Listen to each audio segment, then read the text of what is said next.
지금부터 함께 생각해봐요. 왜 사랑하는 자식에게 서운함을 느낄까요? 아마 부모라면 누구나 한 번쯤 이런 생각을 해봤을 거예요. 내가 너를 어떻게 키웠는데 라는 말이 입안에서 맴돌다 꿀꺽 삼켜진 적 있지 않나요?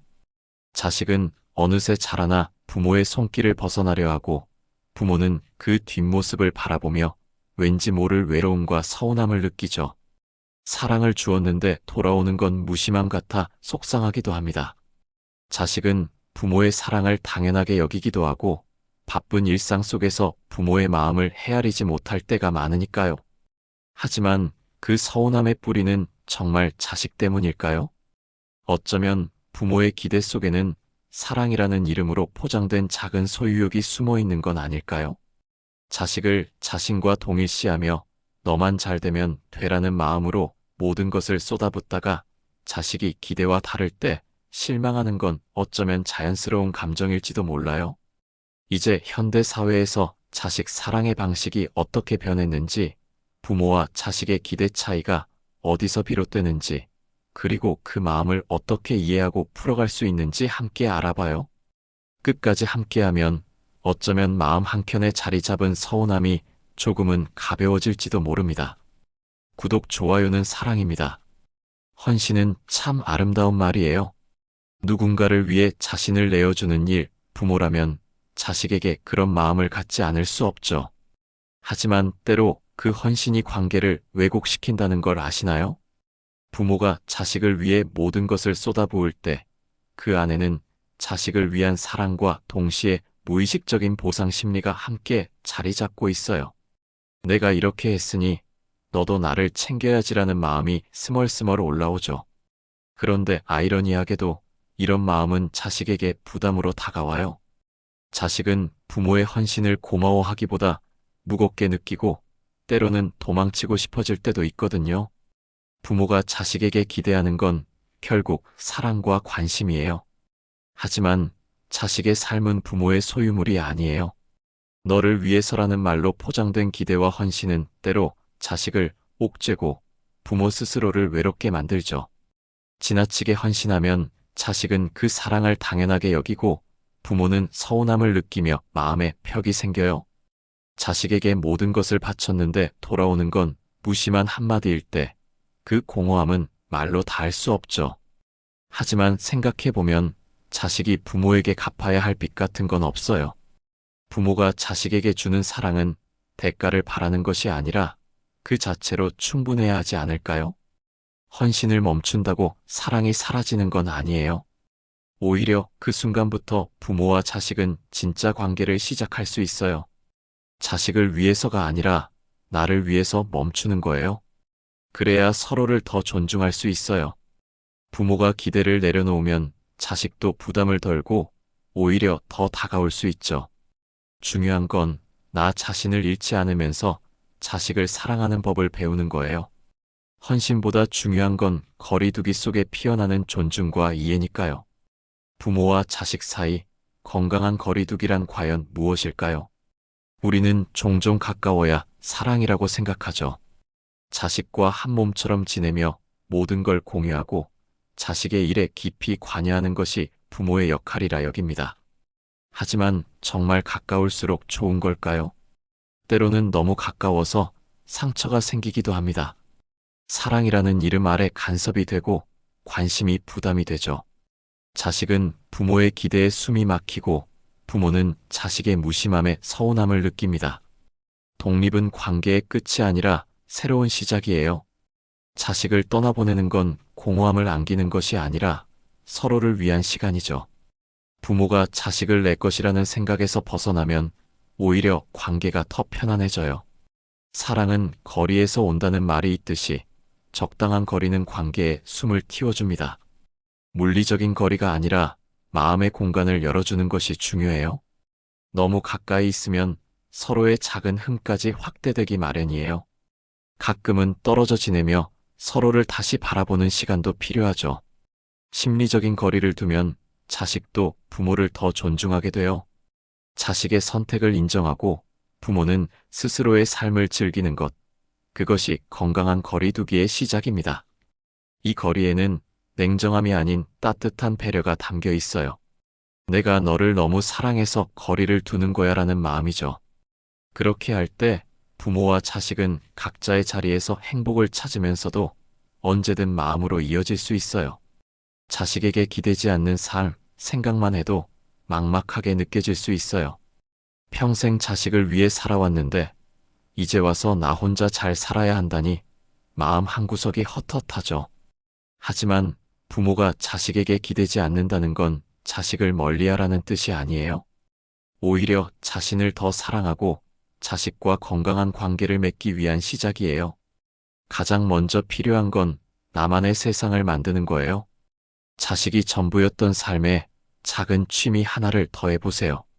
꽃을 가꾸거나 오랫동안 미뤄둔 여행을 떠나거나 이웃과 담소를 나누는 것만으로도 마음이 달라집니다. 새로운 친구를 만나면 세상이 다시 열려요. 그리고 무엇보다 중요한 건 경제적 독립이에요. 자식에게 기대려는 마음이 들 때 스스로를 다잡을 수 있는 힘이 필요하죠. 조금씩 저축하고 자잘한 소비를 줄이며 자립을 준비하면 마음도 덜 불안해져요. 물론 처음에는 외로울 수 있어요. 하지만 시간이 지나면 자식에게 의존하지 않는 자신이 대견해질 거예요. 자식과 떨어져 지내면서 오히려 대화가 편해지고 서로를 더 이해하게 되는 순간이 찾아와요. 내가 너에게 의지하지 않아도 괜찮아라는 부모의 태도는 자식에게 큰 안도감을 줍니다. 부모가 자신을 잘 돌보는 모습을 보이면 자식도 마음이 편해지고 부담 없이 다가올 수 있어요. 무엇보다 스스로를 소중히 여겨야 해요. 거울을 보며 나는 나의 인생을 산다라고 속삭여 보세요. 자식이 전부였던 시간을 넘어 나 자신을 위한 삶을 시작할 때 부모와 자식 모두가 진짜 행복을 찾을 수 있어요. 기대지 않는다는 건 외로움을 견디라는 뜻이 아니라 서로가 더 건강해지자는 약속이에요. 부모와 자식, 서로 잘 살기 위한 약속이란 무엇일까요? 평생을 함께한 가족이지만 때로는 남보다 더 먼 사이가 되기도 하죠. 부모는 자식에게 사랑을 쏟아붓지만 자식은 그 마음을 다 이해하지 못할 때가 많아요. 하지만 관계에서 가장 중요한 건 바로 기대하지 않되 존중하는 것이에요. 부모는 자식에게 무엇을 바라고 사랑을 주기보다 그저 자식이 자신의 삶을 잘 살아가길 바라야 해요. 기대가 클수록 실망도 커지니까요. 대신 자식의 선택을 존중하고 묵묵히 응원하면 자식도 부모의 마음을 더 깊이 느낄 수 있죠. 그리고 중요한 건 감사와 표현의 중요성이에요. 부모도 자식에게 고마움을 표현하세요. 너 덕분에 내가 힘이 난다는 말 한마디가 자식에게 큰 힘이 돼요. 반대로 자식도 부모에게 마음을 자주 전하면 서로의 관계가 더 따뜻해져요. 때로는 서운함을 말할 때 지켜야 할 것들도 필요해요. 서운한 마음이 들 때 바로 화내기보다 시간을 두고 차분히 이야기해 보세요. 너 때문에 힘들다보다 내가 이럴 때 외로웠어라고 말하면 자식도 방어하지 않고 들을 수 있어요. 무엇보다 중요한 건 자식과의 관계에서 내 행복 찾기예요. 자식에게서 행복을 찾으려 하지 말고 나만의 소소한 즐거움을 만들어 보세요. 그러면 자식과의 관계도 덜 부담스러워지고 서로 편안해져요. 마지막으로 함께 있어도 각자의 길 걷기를 실천해 보세요. 함께 밥을 먹더라도 각자의 취미가 있고 각자의 시간이 있는 게 좋아요. 너무 얽매이지 않으면서도 마음은 이어져 있을 때 부모와 자식 모두 편안해질 수 있어요. 결국 서로 잘 살기 위한 약속은 멀리 있지 않아요? 작은 존중, 따뜻한 표현, 그리고 나 자신을 잃지 않는 태도가 부모와 자식 모두를 행복하게 만들어요. 노년의 자존감은 어디서 오는 걸까요? 젊을 때는 일과 자식 돌보기에 바빠 자신을 돌아볼 틈이 없죠. 그러다 자식이 떠나고 일에서도 손을 놓으면 문득 공허함이 밀려와요. 나는 이제 쓸모없는 사람이 된 건 아닐까? 라는 생각이 들 때도 있죠. 하지만 정말 그런 걸까요?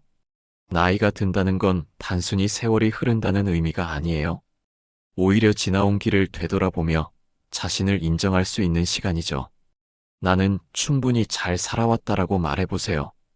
그 한마디가 마음 깊숙이 스며들면 노년의 자존감은 거기서 시작돼요.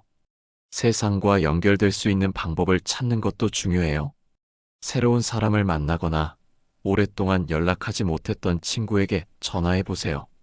자식과 떨어져 지내도 이웃과의 따뜻한 대화 한마디가 마음을 녹일 수 있어요. 혼자만의 시간을 즐기는 것도 좋지만 때로는 누군가와 웃으며 이야기하는 순간이 큰 힘이 되거든요. 무엇보다 자식이 아닌 나 자신을 사랑하는 법을 배워야 해요.